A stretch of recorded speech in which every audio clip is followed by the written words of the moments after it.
Assalamualaikum warahmatullahi wabarakatuh. Apa kabar adik-adik semuanya? Semoga selalu sehat ya. Bersama Kak Rizal kita akan belajar lagi tematik kelas 4, tema 4, subtema 1, pembelajaran kedua. Kita langsung mulai belajar. Menentukan luas persegi. Luas persegi sama dengan sisi kali sisi. Contohnya di sini ada sebuah lahan petani. Mari kita hitung luas lahan petani tersebut. Luas lahan petani sama dengan sisi kali sisi. Di situ panjang sisinya adalah ada 10 meter. Maka untuk menghitung luas petani adalah sisi kali sisi sama dengan 10 meter dikalikan 10 meter sama dengan 100 meter persegi. Jadi luasnya adalah 100 meter persegi. Berikutnya menggambar bangunan di sekitar kita. Ikutilah langkah menggambar bangunan rumah. 1. Membuat garis horizontal. 2. Tambahkan titik hilang di garis tersebut. 3. Tambahkan kotak di pojok kiri bawah. 4. Bagilah kotak tersebut menjadi 2 bagian sama besar. 5. Tambahkan bangun segitiga pada kotak. 4. Tandai segitiga sudut tersebut dengan titik seperti pada gambar. 7. Tariklah garis dari masing-masing titik menuju titik hilang. 8. Tambahkan garis dinding dan atap. 9. Tebalkan garis dan hapus garis sketsa. Kemudian berilah hiasan. Materi berikutnya makna sila pertama Pancasila. 1. Percaya kepada Tuhan Maha Esa. 2. Melaksanakan kewajiban kepada Tuhan yang Maha Esa. 3. Saling menghormati antar umat beragama. 4. Tidak mengganggu teman beribadah. 5. Kerjasama dan tolong-menolong antar umat beragama. Bintang adalah lambang sila pertama Pancasila.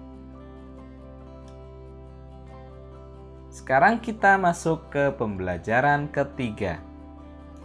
Menyebutkan tokoh-tokoh pada cerita. Tokoh adalah pelaku dalam sebuah cerita. Tokoh dibedakan atas tokoh utama dan tokoh pembantu.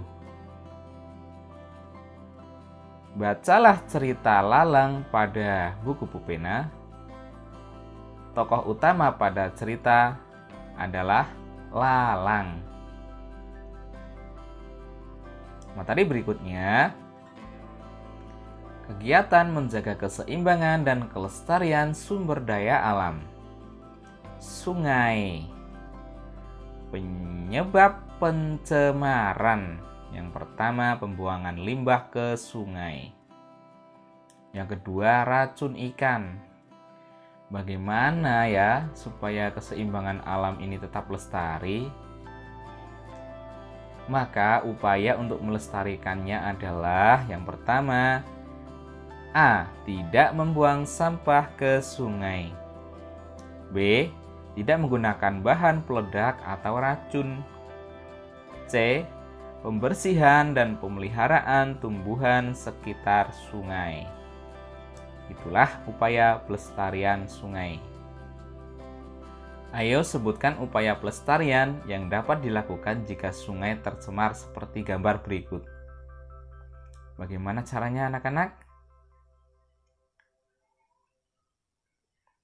Ya, dari gambar sungai yang tercemar tadi, kita seharusnya melestarikan dengan cara apa? Tidak membuang sampah di sungai. Kalau sudah begini bagaimana ya?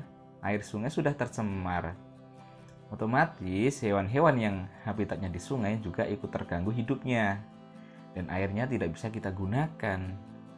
Wah, sekarang kita lanjutkan, yaitu laut. Laut bisa tercemar. Penyebab pencemaran laut adalah A. Limbah sungai. Sampah-sampah dari sungai tadi akhirnya bisa sampai ke laut dan mencemari laut juga. Yang B. Racun dan bahan peledak penangkap ikan. Makanya jangan menangkap ikan dengan bahan peledak ya, karena itu merusak. Yang C. Tumpahan minyak dari kilang. Upaya pelestarian A. Tidak mengambil atau merusak terumbu karang dan memelihara hewan laut. B. Tidak menggunakan bahan peledak, racun, dan pukat harimau. Ingatlah, sumber daya alam harus dijaga keseimbangannya. Ayo sebutkan upaya pelestarian yang dapat dilakukan jika laut ketumpahan minyak seperti gambar berikut. Nah, itu lautnya kena tumpahan minyak. Jadi hitam kan airnya, nggak jernih lagi. Nanti hewannya pada mati. Baiklah anak-anak, pembelajaran kedua dan ketiga pada tema 4, subtema 1 sampai di sini dulu ya. Semoga apa yang kita pelajari bermanfaat. Wassalamualaikum warahmatullahi wabarakatuh.